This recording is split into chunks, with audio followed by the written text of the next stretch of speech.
Welcome back to the Protest Sports NFL Network with your boy Tonka Tech. I am back with another video. If I get to an AGT, glory to God. Oh God, I will not be here right up right now. So God, the doors are big with people. In the doors ain't pretty much today's video. I'm here at the NFL. We're on the last episode of the 2026 season preview series where I preview every single division, talk about their biggest acquisitions, the biggest losses, their draft in very brief detail, and also we'll talk about their schedule. So we're gonna go ahead and get right into it. Hope you guys enjoyed today's video. Like, comment, subscribe to the channel for more dope NFL content like this. Also, please hit the subscribe button. Please hype up these videos and please get them out to people, man, so we can get this channel out to more people. I appreciate you guys so much. Thank y'all so much. Let's get right into today's video. So we're going to start with the reigning NFC South champion, the Carolina Panthers. Carolina Panthers did go 8-9 last year, won the division by a 3-way tie between them, the Falcons, and the Buccaneers.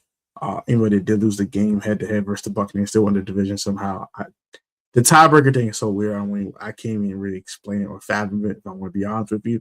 But they did win the division. They did give the LA Rams a scare in the playoffs. Like, the Rams were this close to going home in Wild Card Weekend.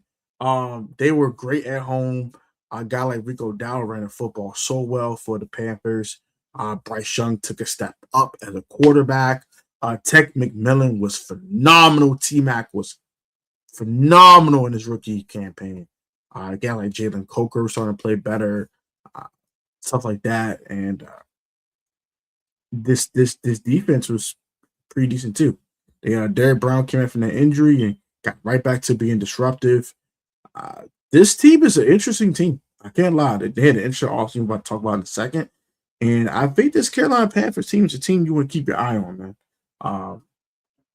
But I think we hit and miss with them, but we'll talk about that. So what they did this offseason, their major free agency signings, the two big signings were Jalen Phillips, the former Eagles edge rusher, 4 years, $120 million, $80 million in guaranteed immediately to the pass rusher. And then they also signed Devin Lloyd for 3 years, $45 million. So Devin Lloyd's going to be huge for that linebacking room. He can cover, he catches interceptions, he takes interceptions to the crib, he does a little bit of everything. Devin Lloyd is an animal. And then as for Jalen Phillips, I think he's a really good edge rusher.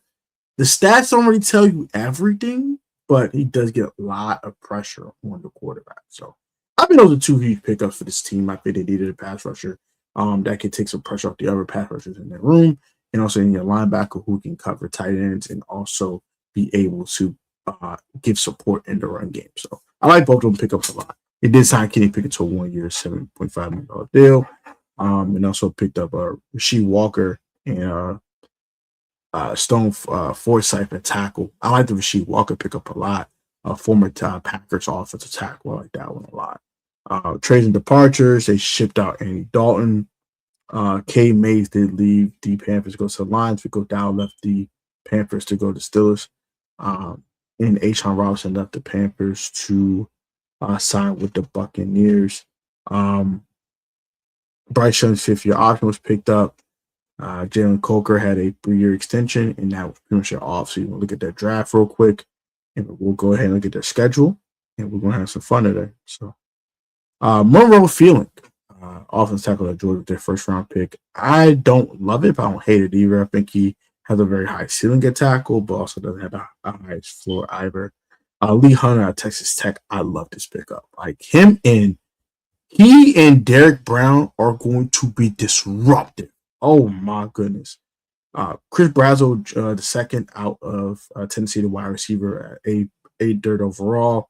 I like that pickup a lot. I think that's really good to team up with Tech McMillan, and also Jalen Coker and the other guys they have in their room. He brings speed and big playability that this team could definitely use. Got your all-around receiver in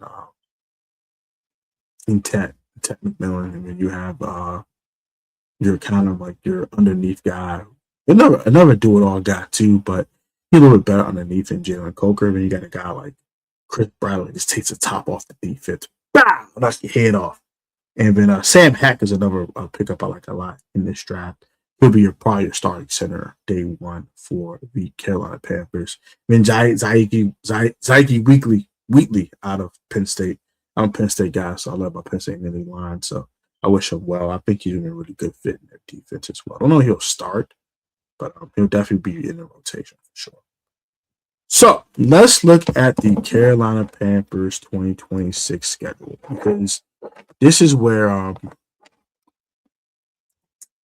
they can make a break their season, because they have a tough schedule to start off season.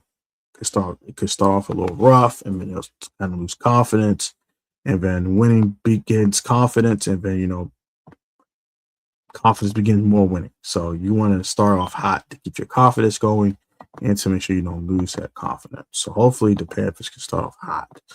We'll see what their schedule looks like, if they're able to or not. But you also play the game. You never know. Right? But let's see here. They play the Bills week 1. Oh my lord. No, that can't be true. I'm about to say, what in the play the Bears week 1? Woo! That's a tough one. I ain't gonna lie to you. That's a tough one. It's Chicago. The Oblockians. Don't know about that one. They do play them at home, though. So, the way they played at home last year, I give them a chance. At Atlanta's a weird team we'll talk about in a little bit, but they're weird. I don't know. I'm going to lean toward the Panthers. I think they have a more steady quarterback situation. But I do think the Falcons have an overall better roster than the Carolina Panthers. But I think the quarterback position might hold them back. We'll talk about that in a little bit. It should be the Browns. Lions at home, I'm going to give them a shot, but I might lean toward Detroit. At Philadelphia, no shot. I'm sorry. No shot. Versus Tampa, I give them a shot. At Green Bay, no shot. Versus the Broncos, no shot. Their defense is too good. At the Saints, that's a toss-up. I slightly might lean toward Carolina, but toss-up. Versus the Ravens, I'm leaning toward Baltimore in that one. At Tampa, I'm probably leaning toward Tampa. At Minnesota, I actually lean toward the Panthers on that one. Versus the Saints, I think they could beat the Saints at home. Cincinnati, that's iffy. At Pittsburgh, that's iffy too. Versus Seahawks, I probably lean toward Seattle. And then versus the Falcons, I think they'll beat the Falcons. So, this team can either go between 7 and 10 and 10 and 7 as my ceiling and floor for the Panthers. But this team can vastly improve, kind of stay the same, or slightly even get worse with the record. But we'll see what happens. The Panthers are a very interesting team. I can't lie. The Panthers are a very interesting team right now. And they're a team that you want to definitely keep your eye on. And a team that you shouldn't sleep on. We're looking at the Saints schedule now. I'm going to do the Saints next. They're the next team on the docket. We're going to go ahead and look at their schedule. Also look at their free agency pickups and stuff like that. And we're going to break them down. So let's go ahead and do the Saints. Saints are this whole division is very interesting, because you don't know who will win this division. You don't know. You just truly don't know. Their new sensation quarterback in Tyler Shough looked really good toward the end of last year. And he's going to be interesting to see how he plays a full 17-game slate. He only played 9 games last year, but he had some ups and downs. He had more ups and downs, and I do believe he will get better this year. Got a better offensive cast around him, picking up Travis Etienne or A-Chain now. Still got Alvin Kamara back there in the backfield. You picked up David Edwards. I think that's a huge pickup to really help out your offensive line. You brought Noah Fannin as the pass around tight end that could play well. Brought in Zach Wilson to back up, be your immediate backup to Tyler Shough. Drafted Jordan Tyson, drafted Christian Miller. I love those pickups, and Oscar Delp to really, really help your offense. You got rid of Tyree, or you acquired Tyree Wilson, and you traded for a punt. That's very interesting. What the heck? Okay, that's interesting. But look at the schedule now. So, Jordan Tyson and Oscar Delp are going to really help this offense. Still got a guy like Jawan Johnson too, because obviously you have Chris Olave as well. This is going to be an interesting team. I don't know how their season's going to go, but it's very intriguing to see how things go. So you go to the Lions in week 1. Don't see you win that game. Sorry. But go at the Ravens. Lord, have mercy. I don't see you win that game. You should beat the Ravens. I think you beat the Falcons. Yeah. I think you might beat the Falcons. Vikings is iffy. It's a toss-up game there, and who start quarterback. I think you should beat the Giants even on the road in week 6. Shouldn't be cold yet, so you should be fine. Versus the Steelers, I'm gonna lean toward Pittsburgh. That's gonna be tough. That week 8 bye. Hold on. Is that an out of town game? Okay, so it's actually a Paris game. I'm definitely gonna lean toward Pittsburgh then, for sure. Week 9 versus the Browns should be the Browns. The Browns are not a good football team. Panthers, week 10, that's a little toss up there. Don't know. At Bears, I'm leaning towards Chicago. Bengals, probably leaning towards Cincinnati as well. Versus Packers, I'm leaning toward Green Bay. I think should beat the Panthers either at home or on the road. You'll split with them somehow. At the Bucks, I'm gonna lean toward the Saints. I think the Bucks lost some players are important. Should beat the Cardinals. And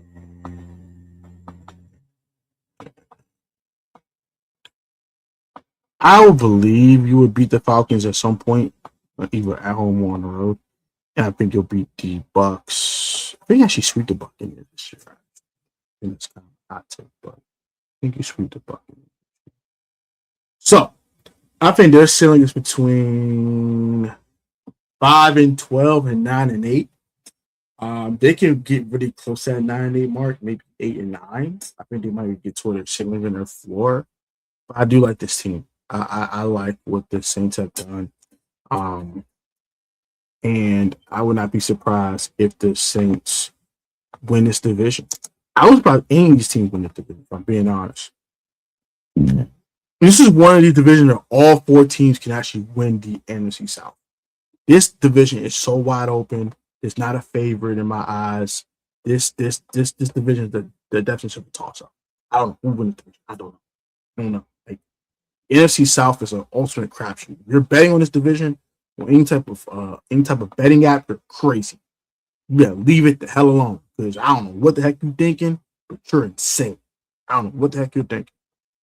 Because, boy, I don't know how it's gonna go. I just don't know. We don't know. This division is weird. We do not know. I can't answer that question. I just don't know.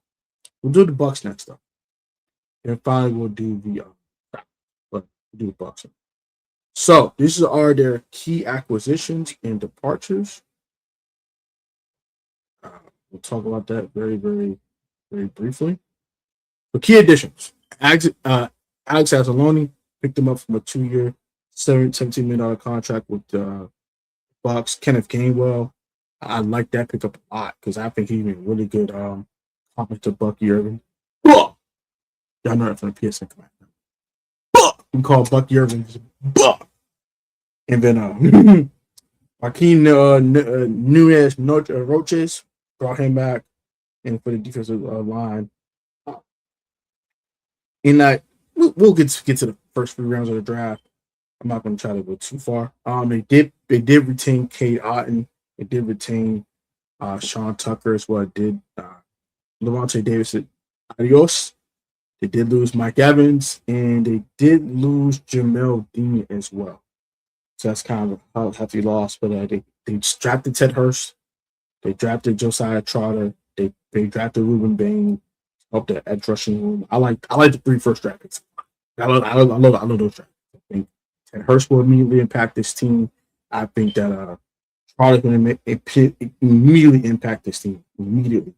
And I think Ruben Bain will be a guy who gives you 7.5, 8 sacks. So I like what they've done, but they lost some very important players. So losing Jamel Dean's going to hurt. Losing Mike Evans is going to hurt. I don't care what no one says. Oh, Mike Evans was in and out the lineup. Mike Evans was hurt. Da da da da da da. I don't give a crap. He's a freaking Hall of Fame wide receiver. You're crazy if you think losing him is not important. I'm sorry. You're crazy. No. But yeah, let's go ahead and get to the schedule. Cincinnati should be Cleveland. Should be Minnesota. Might be Green Bay. I don't have Hey, I'm gonna lean toward Dallas right now. Pittsburgh. I'm gonna lean toward Tampa. I'm leaning toward Tampa in that Week 7 game, but never know.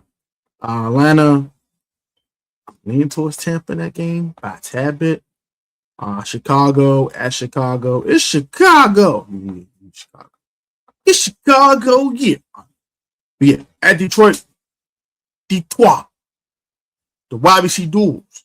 Yeah, nah. I'm not gonna predict games, but I'm to Mr. Disrespectful. Give me the lines. Give me the lines. Give me the lines. Give me the lines. Give me the lines. Carolina at home. I'm gonna lean toward Tampa. I ain't gonna cap. Versus the Chargers. Los Angeles Superchargers. Might lean to the Superchargers. Baltimore Ravens at M&T Bank. What up, dummy? Jimmy, give me the Ravens, man. I'm sorry. Give me the Ravens, bro. Saints at home. That's a one I think you can get. You're not beating the Rams. I'm sorry. I'm beating the Rams. Not beating the Rams. And you might beat the Saints week 18. I think the Bucks don't have a low floor at all. Their floor is 8 and 9, and I think their ceiling is 10 and 7. I don't really see them having a very low floor, but they don't have a very high ceiling either. I think it's a really solid football team, but I don't think they're going to win more than 10 games. I think 9 or 10 wins gets the NFC South title. I'm not going to pick a division champion right now because it's so tough to pick one. But if I would lean toward anyone, I guess it's tough. Actually, we got to do the Falcons. We're not done yet. We got to to the Falcons. So, do the Falcons. But I don't know. I don't. I can't answer. I don't know. I don't know who wins this division. I just don't know. The Falcons are weird. The whole division is weird, but Falcons are super weird because of the quarterback situation. You know who's their starter. So I probably would count out Atlanta just because of that, but they're so talented around said quarterback. You got a Drake London, not from London. Shout out to Janky Rondo for that one. Bijan. Jalen Walker and James Pierce, who's not getting suspended, by the way. I don't know, bro. I don't know. They drafted Avion Terrell to go with his brother, and still got Jesse Bates, and they got a new front office now. That's going to really try to turn this thing up. I don't know, man. I don't know. I might lean to Atlanta because this early schedule. Never mind. All right, so let's look at the Falcons stuff real quick. And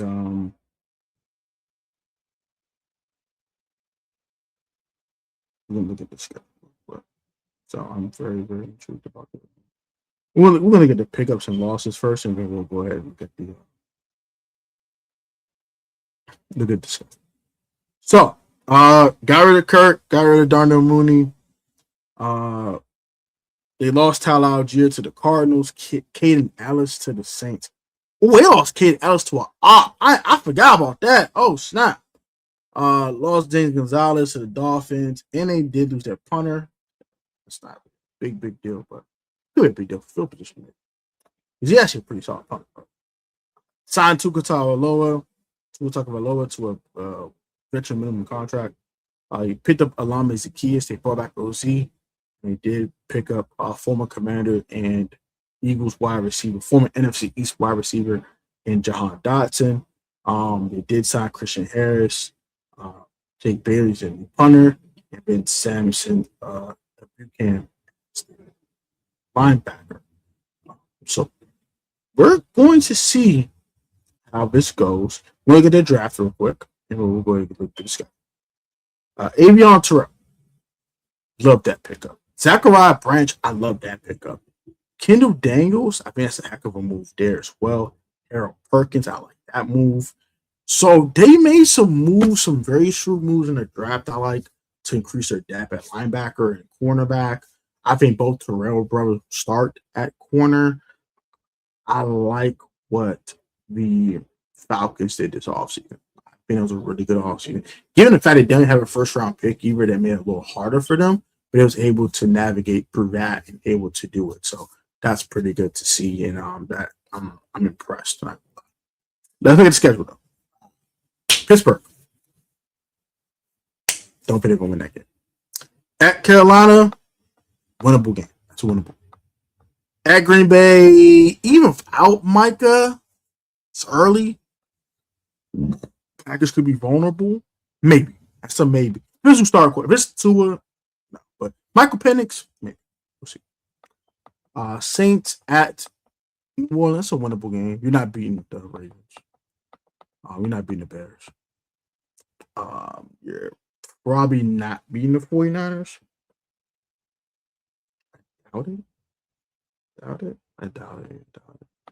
That just might cost them the division. You could maybe beat the Bucks. You might beat the Bengals. That's a little iffy. Don't think you're gonna beat the Chiefs. Vikings, I think you could win that game. Don't think you're gonna beat the Lions. You should beat the Browns. Commanders, iffy. That even when the teams can win that game. Lean toward Washington though. No bias, but yeah. Because of course situation so good. Tampa, maybe New Orleans, maybe. You could probably end the season hot. I think the Falcons' ceiling and floor is between 6-11 and 9-8. I do think 9-8 wins you this division. Don't know what team will win 9 games. It's gonna be a gauntlet. It's gonna be a bloodbath of a bunch of below 500 to around 500 teams.